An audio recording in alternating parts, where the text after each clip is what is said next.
പലരും പലപ്പോഴും ആവശ്യപ്പെടുന്ന ഒരു കാര്യമാണ് ആപത്തുകളിൽ നിന്ന് രക്ഷപ്പെടാനുള്ള എന്തെങ്കിലും ഒരു മാർഗം, ഒരു ദിക്റൊന്ന് പറഞ്ഞു തരുമോ എന്നുള്ളത്.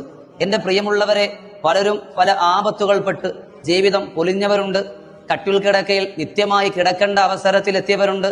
അതുപോലെ തന്നെ ജോലിക്കും പോകാതെ അള്ളാഹുവെ തന്റെ കുടുംബത്തെ പോറ്റാൻ കഴിയാതെ പ്രയാസപ്പെടുന്നവരുണ്ട്. പല അപകടങ്ങൾ, പല ആക്സിഡന്റുകൾ, പല രോഗങ്ങൾ, പല വിപത്തുകൾ, പല ബുദ്ധിമുട്ടുകൾ, ഇതുകൊണ്ട് തകർന്നുപോയ സ്വപ്നങ്ങൾ ഇല്ലാണ്ടായ ധാരാളം കുടുംബങ്ങൾ നമുക്കിടയിൽ ജീവിക്കുന്നുണ്ട് പ്രിയമുള്ളവരെ.